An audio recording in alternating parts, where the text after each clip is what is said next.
I was never really much of a dog person. I was kind of more of a cat person. I hold all animals in equality, but if I were to choose to have a dog or a cat, I would always gravitate towards a cat because a lot of dog breeds are very attention demanding, very lots of maintenance, lots of attention, and I'm just always on the go, and it was just more than I really wanted to deal with. When I met my husband, he was actually breeding boxers, and he really liked the boxer breed. And at the time, he was living in a housing development, and he had a nice underground fence. It was about 20-foot wide shock zone because they could run right through it otherwise. And so I was started helping him out on that, with learning more about the breed and about breeding dogs and the husbandry practices, and also helping people choose the right puppy. So we ended up moving on to vacant farmland and building a farm. So naturally, we brought the dogs with us. And we didn't know enough about the back history of boxers to know that they are a heavy prey driven breed. So we just had experience with them in the housing development, great with kids, happy go lucky personality.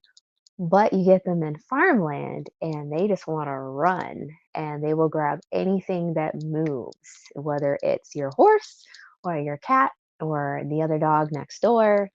So it kind of became a lot of a liability for us to keep boxers on our property. So we made the decision to slowly phase out of them and just stop breeding them altogether and just focus on farming. So we got down to our last boxer, and my husband's like, "Man, I really would like to have dogs in the house again, and maybe something smaller that's portable because we had like 6 kids at the time, so." Being able to put an extra boxer or two in the car with 6 kids, you'd need a full size van for that. So um, he really liked the look of French bulldogs. He thought they were adorable. But, French bulldogs are a lot of maintenance. They're very needy. They're kind of more of a couch personality, and we're on a farm. So I didn't want to have a dog stuck in the house all day that couldn't tear it up outside. That needed to be doted on. I was like, no, absolutely not. Frenchies are adorable. I can fully appreciate them. They are cute as a button, but it is not going to fit our house and our needs. And so my husband just started poking around a little bit more online. And he's like, there's this other breed that's like a Frenchie, but it's called a Frenchton. And it has just a little bit of Boston Terrier blood in it that gives it more energy. And it's supposed to be easier to train and, is happy to be outside. And I think we should look at those. And so I'm like, well, we can do more research on it. I'm open to discussing that. So he started looking around and he realized there weren't very many breeders of them, especially in our area. There wasn't anybody breeding them out here. So he's like, I think this might be a good route for us to go. We're not doing boxers anymore. Maybe we should look at breeding Frenchtons. So I thought he was just blowing smoke until one day he's like, all right, I found two that I want to go buy. I'm just going to go down this weekend and go get them. I'm like, what? So it was just kind of like all of a sudden we had two Frenchton dogs in the house. One was Carl. He is our Harlequin brindle male. And the other one was Ginger, and she was our blue brindle female. And I just, I was just kind of dumbfounded by this whole prospect. Suddenly we had two dogs in the house, but size wise, they were perfect. They were, you know, similar appearance a little bit to a boxer, but they had that short, smushy face. And size wise, they really were like a miniature boxer, like proportionally. Like Frenchies have a lot shorter, squattier legs, and they're very boxy in the front. And these guys are more proportionally built. So I started researching them a lot more, learning more about the breed, more about genetics, more about health issues, and had them tested because one of the things that I really wanted to do, I know Frenchies and even Bostons are notorious for having a whole line of genetic issues. So one thing I didn't want to do was deliver a puppy to somebody that a year, two, three, four, five. up to 10 years could have some sort of genetic hereditary issue. So we had them tested. Unfortunately, they were both clean because their breeders hadn't tested them, so they had no idea. And so the other thing I wanted to do was study the genetics of them because I know Frenchies come in some beautiful colors. Boxers, you have fawn, you have brindle, you might have reverse brindle, and then white really is not desirable because you have health issues that come with that. Sealed is a whole other category. But Frenchies, wow, they really came in some cool colors. So I wanted to study the DNA of the colors of the two dogs we had to see, what would happen, what they could produce. And so that really kind of became my passion was just understanding more of the genetics of both breeds and then looking at the characteristics of the Frenchie that really kind of limited what you could do with it. The face being so short made it hard to breathe. The structure on the front ends made it hard to run and jump and play. So to develop the Frenchton better and help it along as a breed, our goal became to have something with a larger diameter foot because Boston Terriers typically have skinny little feet. So we want something with a little bit stockier foot, a decent length of leg, but a solid bone structure that if it were thicker on the top half, like a Frenchie, it could support the additional weight, but also have enough leg length to be able to run and jump and catch frisbees in the air or go on walks for several miles and be outside all day in 80-degree weather perfectly fine or in 20-degree weather. We're out here in Michigan, so it gets really, really cold, and we wanted something that could, be fine in all those different weather conditions.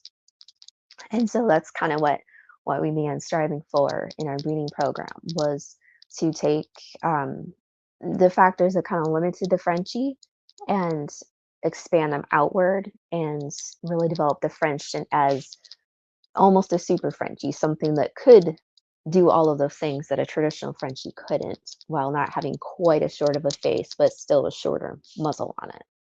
And also something that was exceptionally easier to train. One of the biggest things I heard Frenchie owners talk about is that they couldn't get them potty trained. I'm sure there are people that do have them potty trained, but one of my recent Frenchton buyers had 5 Frenchies at home. Not one of them was potty trained. And one of the things she came back over the moon excited about was that she could take her Frenchton outside, set it in the grass, say, go potty, and it peed right on the spot because they are that easy to train. Some people come back complaining that their Frenchtons are stubborn, their Frenchtons are this, but looking at them like any other breed, you might come to that conclusion. They're a very intelligent breed. They get that from the Frenchie aspect, that they get from the Boston aspect, the desire to please. So once you learn about the two aspects and you bring them together, then you learn that the dog wants to do what's right, but you have to show it. You have to communicate with it, just like your kids.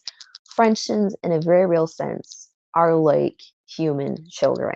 You train them exactly the same way. So potty training, what's expected, where you can and cannot go. We have ours trained not to come in the kitchen, and they listen. They're one of the few breeds that I feel like I can actually talk human language, and it understands all the words that I'm speaking. it's it's kind of crazy, but I really just I've gone from someone who doesn't really enjoy dogs to absolutely loving Frenchtons. And as hard as it is to breed dogs, and it's a lot of work, I think I'll at least strive to produce at least one litter every year just to make sure that the Frenchton lines continue to grow and gain in popularity. Especially having clean genetic lines is especially important because there are a lot of erroneous Frenchton breeders that just throw two dogs together, like most breeders in general of all breeds, and say, here's some puppies. But there's a lot more to it than just that to ensure the longevity of any breed. I'm still not a dog person in general. I still prefer cats, but the Frenchtons have a very almost cat-like personality where they don't necessarily need to be doted on. My dog, and I feel like each puppy that we deliver to each family matches the personality and the atmosphere of that family so perfectly.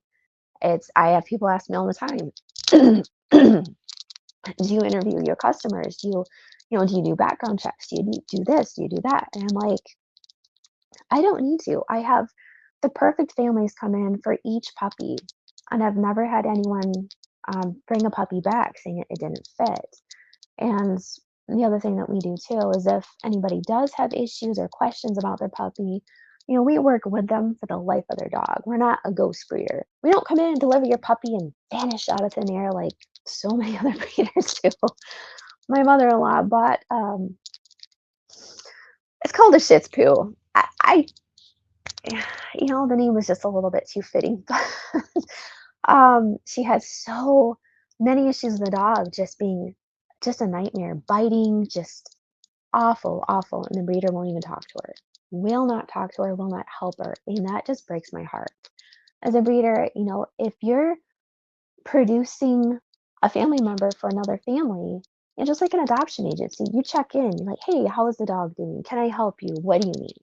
I feel like that's your obligation as a breeder.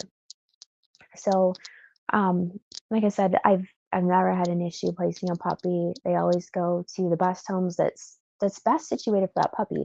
I have had people come in, choose a puppy, come see it in person, and then say, I think I'm actually jiving better with this puppy. This puppy's coming and playing in my lap, where the puppy that I put a deposit down on, it really doesn't want to interact with me. And so we allow people to change back and forth, and usually up to 4 weeks of age, um, depending on a couple different factors. But they do. Everybody always ends up going home with the right dog for their family. And for me, the realization came in when our very first litter, we had one puppy that was left that was Aphrodite, and she was a very striking blue-eyed Harlequin brindle merle puppy. And I had a couple different people interested in buying her, and she was our most expensive puppy at the time at $5,000. And she just attached herself to me, and I had kept my distance from her because I didn't wanna get attached to her. My husband, my son were always playing with her, and I'm like, "You're gonna overspoil that puppy. The other puppies need attention too." But she just latched on to me. She just knew from day one that this was gonna be her home, and so she started following me outside doing the farm chores, and she knew to stay out of the horse pasture. She sat 20 feet from the fence and just waited for me, and she came in the barn and would just sit there, and I was like, "This is crazy. This dog is already trained to know, like, what she needs to do." So after some thought, I'm like, I think I'm just gonna keep her, and that dog is just the perfect dog for me. She die hard rides in the tractor. If she hears a tractor fire up, she's running full speed ahead to climb the tractor steps to ride in the tractor with me. If I don't take her on the farm shore runs with me, she will give me the fifth degree. She's all attitude. Um, as I was explaining before, if we had any sort of animal come on the property, she would rip it to shreds, no questions asked. So she just is everything that I needed a dog to be. And she's not needy. She doesn't demand attention. She doesn't want to be smothered because she knows that I'm busy. I'm running all over. And so she's by my side, keeping everything in line with me. So, um, that's Frenchtons. They just stole my heart. They just really did. I mean, I will pet and give affection to any dog, but as far as dogs go, I'm still not a dog person, but I'm definitely a Frenchton person. So I guess first off the bat is they can breed naturally. Carl and Ginger, our first pair, um, we never actually saw them tie until just this year because they would always go off on a picnic out in the woods together, and then they'd come back grinning. So we kind of figured, well, they did what they needed to do, and Carl was always flagging Ginger, so we knew when she was coming close into heat. So we never had to take her to the vet and have her tested. We did end up getting a oh, I forget what it's called. It's basically like a progesterone tester. that you insert into the dog, and it will tell you their levels.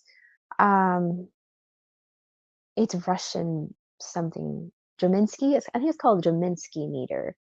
And they were originally developed for livestock, for horses and pigs, and then they started developing them in to smaller sizes for dogs, and that was been awesome. It's a little bit more involved with using it, and you gotta use it regularly to really check your levels. But I mean, that was definitely good for Diety when we began breeding her. The other thing is they have I can't really, I don't want to say because they're healthier, but maybe just because they're more proportionally built. Our dogs at least have large litters. Ginger started off, between 5 to 6 puppies, and then by her last litter, she was up to 10. That was just, and this is all done naturally. 10 puppies. That was a shock, and she did a great job nursing them. So with Frenchtons, you don't need to have a C-section. If you're correctly choosing your females, you choose one that's gonna have a larger, more natural, um, hip socket, hip, birthing canal. And, so before we even bred our dogs, we had them X-rayed, vet checked to make sure that they could birth puppies naturally, because anytime you do a C-section, you run the risk of the female having complications, losing puppies, infections afterwards, the mom not accepting the babies. I've heard it all from Frenchie breeders, and it's just heartbreaking. And that was one thing that I didn't want to have to ever deal with, especially if we're going to be breeding dogs. I mean, some people are fine with that, but I didn't want to have to go through that. So, thankfully, they are all naturally delivered. They do an amazing job of having puppies. They don't need assistance. Um, Ginger, the last couple times I did kind of assist her because she had a tendency to grab the puppy right as it came out and just start ripping on it, which would cause a little bit of an umbilical hernia. And so this last litter, I caught them as soon as they came, and I clipped it.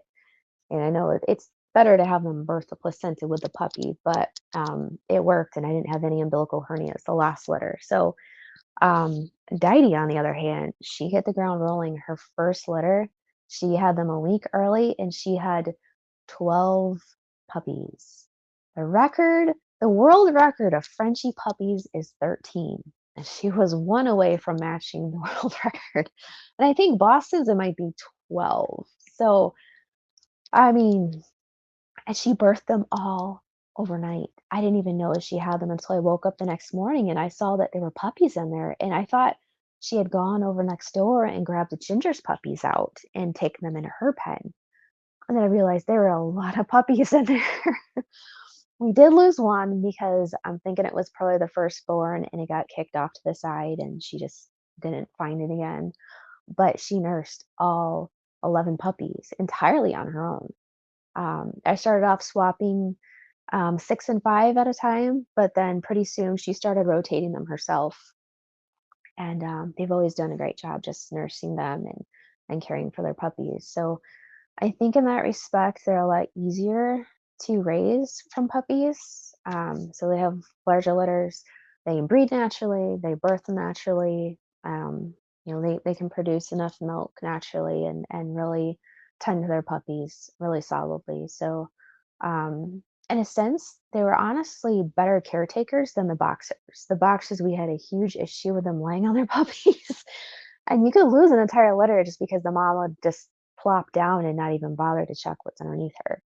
So our Frenchtons are a lot more observant of that sort of stuff. As far as percentages go, what has been the sweet spot as far as Boston compared to Frenchie? What are your dogs as far as percentages? So I know the ideal standard is considered 75%. So Ginger is 75%. When Eric got Carl, he had assumed that he was 75% as well.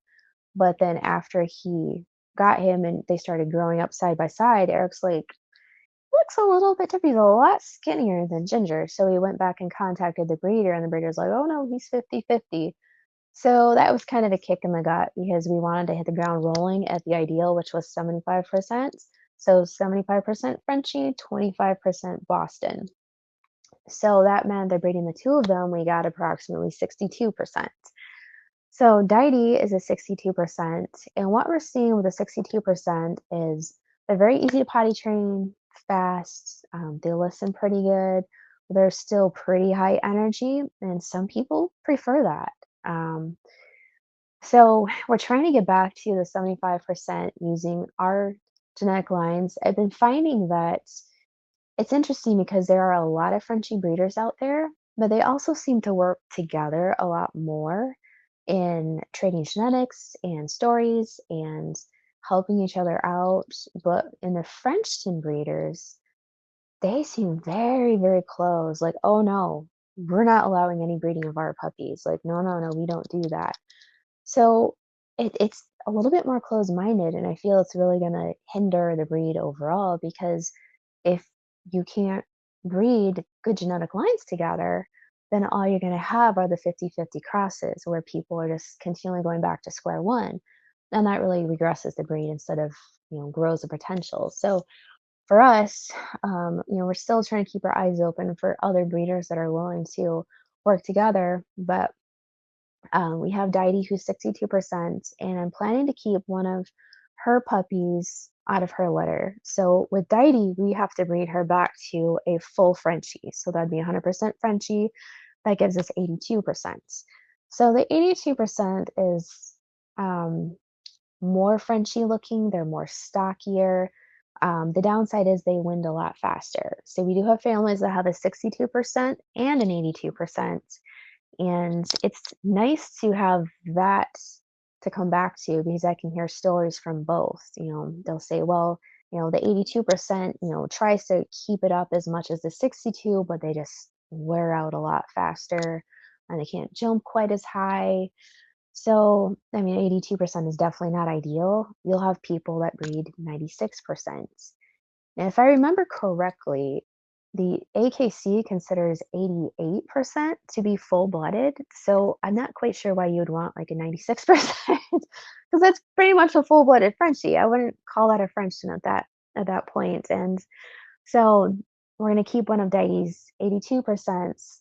We have one of Ginger's 62% from another litter. We'll breed those 2 together down the road, and that will bring us very close to 75. And that will be using our own genetic lines with outsourcing some of the stud genetics. Unless I can find someone that has, a stud they're willing to breed to a female and keep that 75 going strong. But I think that's our plan. Ginger is 75 and she will tear it up outside pretty good. Structure wise, she's not exactly where we'd like her to be. She has a much skinnier leg, a much smaller foot. So with her, I really have to watch to make sure she doesn't jump off anything.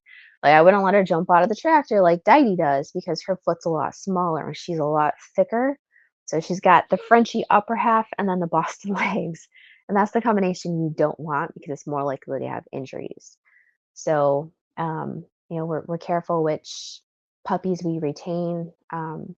The future stud that we have retained has a beautiful, huge. I mean, you would think this boy was full Frenchie, just a massive, ear to ear smile face, Frenchie head, but body wise, very proportionate. So, Diety should be able to produce something out of her litter because she'll have an 82%. So it should be structurally pretty Frenchy. Hopefully not too thick, hopefully a little bit leaner so that when we pair them up, they'll be spot on. So that's the goal. And then after that, I don't know. I mean, hopefully by that time, there'll be more Frenchton breeders that are more open to swapping genetic lines and just really keeping the breed going. Well, I have 3 studs. If anybody wants to use my 3 studs, we can work a deal out. Um, that's part of the reason why I've gone with stud dogs is because I do want them to be able to be used in different kinds of programs, not just full-blooded Frenchies. Now, as far as health is concerned, what have you noticed the differences in health that you've heard about? Like one of the major things that I'm really, really concerned about with my pure Frenchies is IVDD. Uh, what have you seen with with the Frenchtons, and how has that helped with the health, or you know, um, So that's actually a very excellent question that is often discussed incorrectly. So, as I mentioned, that one of the things I wanted to hit the ground rolling in was clean genetics and keeping that going. Um, a lot of Frenchton breeders don't test their dogs. They feel like they're crossed, so they should be fine. But that's one of the myths. When you have a Frenchie and you have a Boston, they carry nearly identical physical issues genetically. So a lot of the issues that Frenchies carry, and I think they call it the quad panel that they test for, Bostons carry those too. So crossing them doesn't eliminate that. You still have to have both of them tested to make sure that they're clean. So that's one of the things. But the IVDD, that's the one that will blow your mind. So I've been researching that one this year, and actually, most genetic tests that you get done on a dog breed does not include IVDD. And I assumed they had. So I'm like, oh, my dogs are clean. My dogs are clean. I had gotten the Frenchie test panel and the Boston test panel, and I tested them through Animal Genetics and I think UC Davis for both of those. They didn't test for IBDD, even though that is the number one issue that affects these dogs. But here's the thing that's really going to blow your mind. IVDD is not just an issue found in French Bulldogs or Dachshunds. It's in most dog breeds, including Labs, Poodles, Golden Retrievers. All these larger breeds have it too. So I think it's possible that because of the IVDD, the way it's bred into the French Bulldogs and the Bostons to make them smaller, seems to kind of play a larger role in them developing it sooner than, say, a golden retriever. Like you'll hear stories about golden retrievers and their backs going out or their hips going out. Well, that's probably the IBDD, but it just kicks in at a later point. Whereas you can hear stories of French bulldogs having the same thing happen at 5 months of age. So, well, I mean, there's the genetic IBDD, and then there's the structural IBDD. So in our coming up breeding with Diety, which will be in a couple of weeks here. She'll be getting ready to go into heat sometime in June. That's one of the things that we're gonna really hit hard on because, like I said, we're gonna amp up the testing to make sure that as we progress, the lines are cleaner, not worse.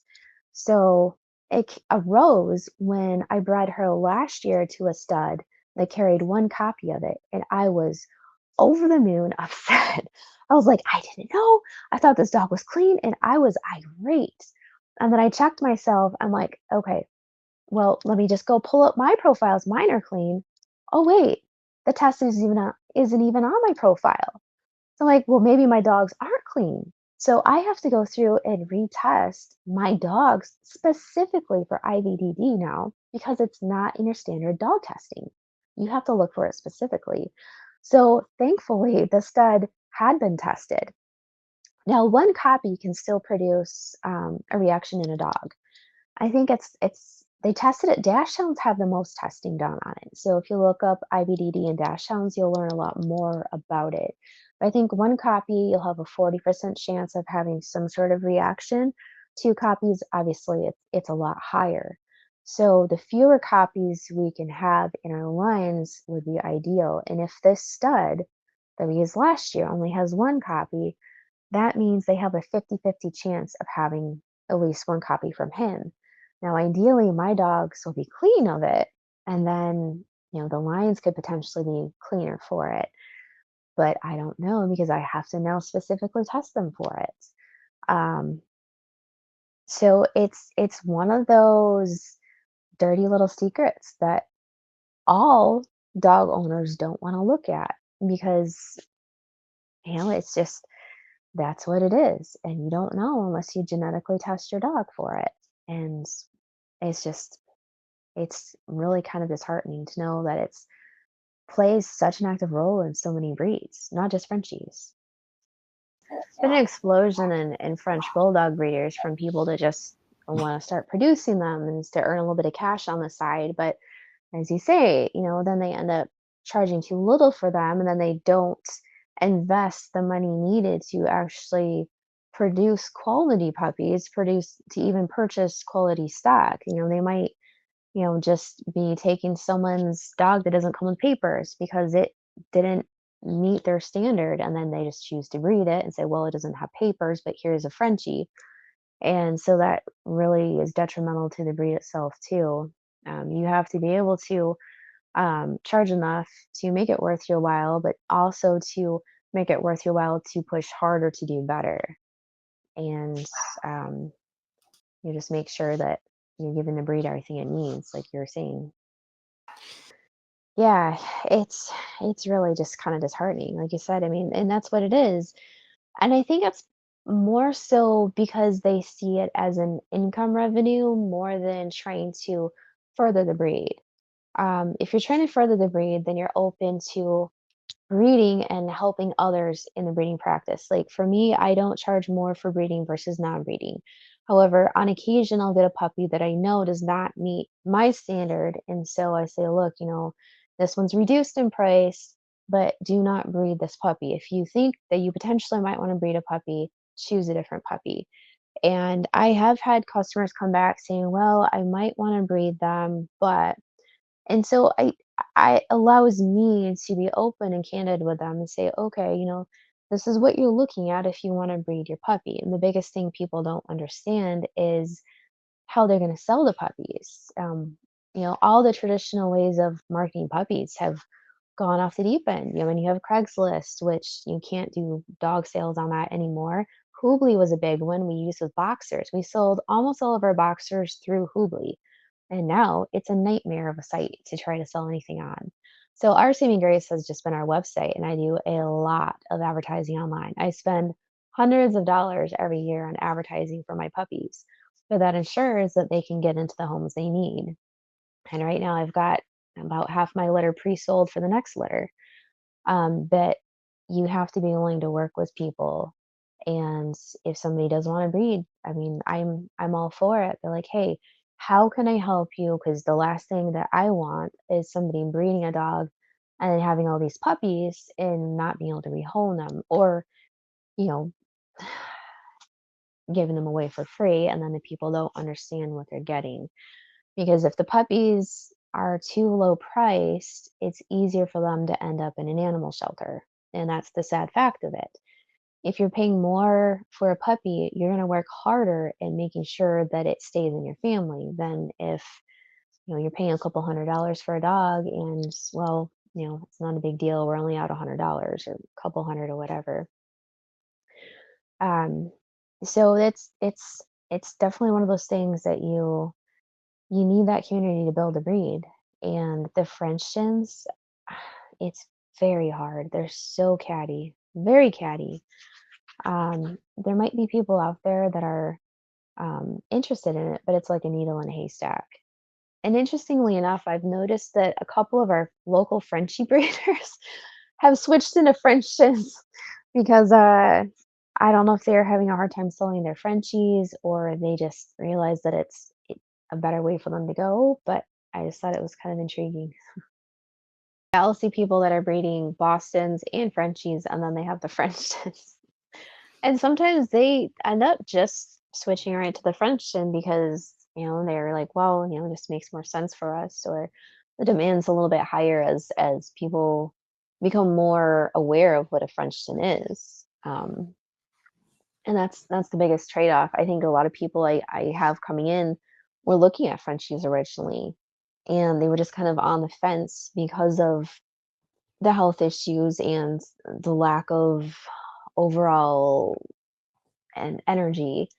And so learning about the Frenchtons kind of got them thinking more along the lines of this could be a possibility. So, and I think, like you were saying before, if the Frenchie breeders begin to bring them back a little bit more, then I think the breed will do a lot better, both health wise, obviously, and popularity wise as a family dog.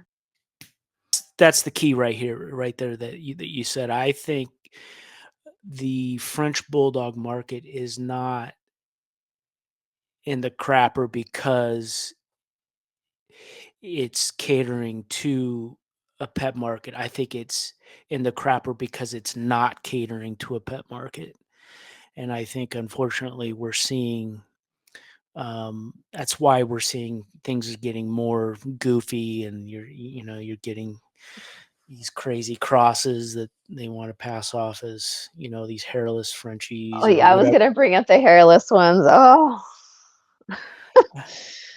I mean, just Ah. just crazy stuff because you're not trying to fulfill a pet market. A pet person is not going to spend $10,000 for your fad. You know what I mean? Right. It's just not going to happen. And so I really feel very strongly about that, and that there needs to be a vibrant pet market.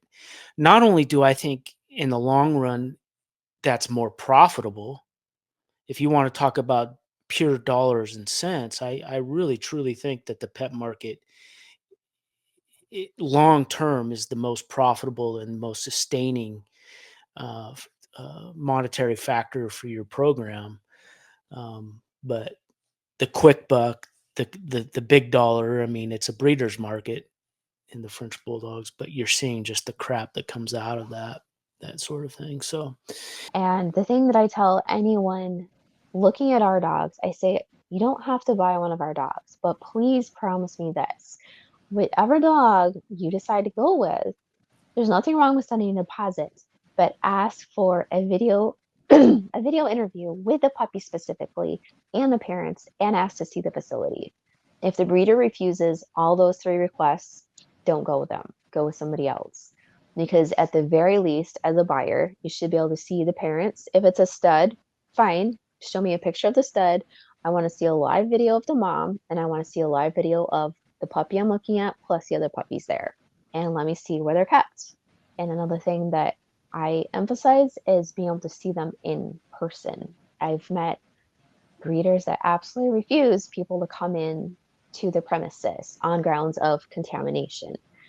Now, I can understand grounds of contamination, but it's very hypocritical. A lot of the ones that I see, they go to dog shows. If you're going to a dog show, you're exposing your dog and yourself to everything else that's going around. Even if your dog is fully vaccinated, they can still contract every disease out there. They act as a carrier for it instead of actually getting it. So they can still go pick it up, carry that disease, and then give it to the puppies. So for that reason, we don't let our dogs leave the area. We don't let stray dogs anywhere near the areas that our puppies will be, because we don't want cross contamination. But we don't tell people you can't come to our property because you might have X, Y, and Z on your shoes. If that's the concern, fine. Leave your shoes in the car. We'll bring you out a pair of shoes. Come in and see our facility. That shouldn't be such a ridiculous request, but a lot of breeders refuse it. Um, when we got our last boxer, we actually got her from an AKC judge in Kentucky. She had this beautiful multi-million-dollar house, and she invited us in to her house, even though the puppies weren't in there. They were in her garage because she had just imported them. She had a huge kennel yard set up in her garage for all of her boxers, and it was kind of disheartening to see, but she wasn't afraid to show us. And she brought us into her house, and we signed the papers. But in my mind, that's how business should be done. If you're buying a puppy, it shouldn't be delivered to your car. It should be, here's their area, I'm meeting you in person, here's the parents, here's your puppy, you know.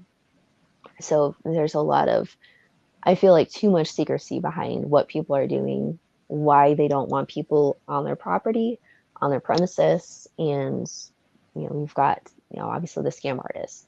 So the more information people can have when they're buying a puppy, the more questions they can ask, the better they're going to be from getting scammed. so what registry do you guys go through? So I know the CKC does registry with Frenchtons. I was going to get them registered this fall, but they require you to take a front picture and both side pictures. And trying to get a Frenchton Bulldog to hold still is pretty much a nightmare. So we still have to work on getting that done, because it would be nice to officially register our lines, and that would help benefit the breed too. But That's the biggest thing holding us back is just trying to get those stinking pictures done of the dogs because you can't just take them, you can't send random pictures. It has to be one full photo session so that they know you're not scamming them. So it's got to be the same background for every picture. So you have to like, okay, stand here, take the picture, stand here, take the picture. Yeah. So, but that is our goal to get done as with CKC. I don't think AKC recognizes them just yet. And it's just honestly for a lot of these registry organizations, it's just kind of a novelty, recognizing that people, want to register their dogs. I think you can register any crossbreed. I don't think it has to be a specifically named one. But it is nice to at least be able to track your lines. And that's what we always did with our boxers. We had AKC, but um, yeah. It's interesting that 75% is kind of what that's the ideal, huh? That is that standard ideal from a lot of people that they're I think a lot of people don't really know, but when we were looking up the Frenchtons and why they were created, that's kind of like that was the target mark hmm. that we found. And like you said, it'd be nice if there was an official club. We haven't found one. Um, so it would be nice to find the original people that started this so that you're like, hey, let's rally together and really get this going correctly so that we're all breeding in the same direction, not just, ooh, let's go here and there. Let's have a fluffy one now. Um, Ultimately, you kind of have to have a set percentage established before you can actually become an actual breed. And a lot of people get upset. They're like, well, it's not a breed, it's not a breed, it's a mutt. Well, all of these other new breeds, and the AKC every year will recognize new breeds. They started off as mutts, but it's not a mutt if it's being purposely bred to have certain genetic lines and done repetitively, then that's the making of a new breed. I used to do pigeons ages ago, and pigeons, kind of like chickens, have hundreds of different breeds that look completely not like a pigeon. And you tend to see a little bit more flexibility in the pigeon community of people saying, hey, I'm going to develop this new breed. One of the newer breeds was called a seraphim, and it was designed to kind of look more angelic like. So it had a beautiful white body. It flew pretty well. Not all pigeon breeds fly, which is interesting to know, but it also had these beautiful feathers on its feet that came off that kind of, so basically had four wings. Um, and so that was one of those they talked about the different breeds they used to create that and how long they had to breed it and work together as a group to kind of create this new breed. But in the dog world, I mean, there are a lot of mutts, there are, but it's kind of unfortunate that there are all these purebreds coming and saying, well, that's just a mutt. Well, it's the breed and development. For better or worse, whatever your perspective is, you see some breeds out there today that are very, very popular that are really just basically composite breeds, like the American Bully or the Old English Bulldog, and they don't have like a set standard either as far as percentages. Like say the Old English Bulldog, you could have a certain amount of American Bulldog blood or bull mastiff blood and to English bulldog blood. You can have one that looks more like an English. You can have one that looks like more like a bull mastiff or an American bulldog, but they're all registered under the Old English Bulldog. And I kind of feel Oh, like that's it would just make sense that there'd be an ability to, and you could set yourself apart too. That you got a lot of breeders that say, "Oh, that's so and so's line." If it okay. looks more like an English bulldog or like an athletic English bulldog, oh, that's so and so lines. If it looks more like a small bull mastiff, oh, that's so and so's lines. You know what I mean? So Yeah. that's I kind of envision that's what the Frenchton could be, or but yeah. Yeah, it could be. I know, it's funny that you bring that up because I hadn't heard that too much in the dog world, except for the Frenchies. There's one Frenchie breeder that I know of who lives in Florida, and she has this. female French bulldog who is a Harlequin. I think she's a Harlequin Brindle Merle. She's either a Harlequin Brindle Merle or a Harlequin Black Merle, and I'm not sure if it's sealed brindle or if it's self black. Um, but the dog's name is Lady Gaga, and she's actually well known in the dog community. I actually have like Diety looks almost identical to her. And so my UPS guy pulled in one day and he looked at her. He's like, "Oh, is she from the Lady Gaga lines?" And I'm like, "How do you know about the Lady Gaga French Bulldog?" So it was just like poof, my mind was blown because I know that she was but she was one of the primary breeders of the Harlequin Merle genetic lines. And so maybe that is what we'll end up doing because we do a lot with the Harlequin Merle lines. We test all the numbers. We know, like Carl's a 274, and so our puppies will be anywhere from 274 down to 268. So it's also interesting watching the Merle and the different genetic modifiers that come in on that too. But it's funny that you just bring that up. Yeah, for sure. I was just thinking, what as a consumer, what percentages would I do, and uh, I would probably want to start with the 62%. I like that idea, 62 to 70%. I kind of like that Yeah. idea of having maybe a little bit more Boston Terrier blood than what's the most desired. I don't know that there is a most desired because there are so many different. I mean, well, 75% is considered the most desired, but specifically talking to people, I feel like people either want something that's more energy or less energy.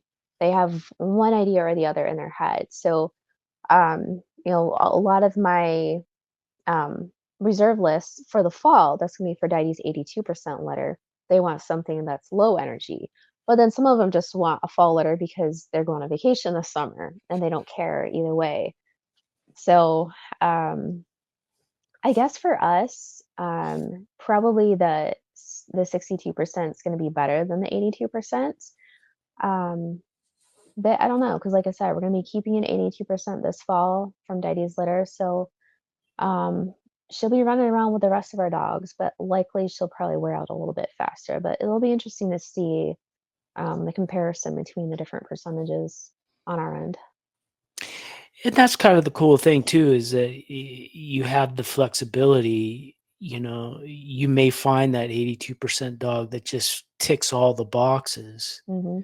You know what I mean? And Yeah. and then you may have the 72% or the 60% that ticks all the boxes for other reasons. And you just got all these little variations that create the line that you're going for. So it just gives you that flexibility. And I kind of like that. That's why I like composite breeds, is that you do have a little more flexibility. And I like the idea of hybrid vigor and all of that sort of thing. And Because there's so many people coming in and they aren't doing the research. They're just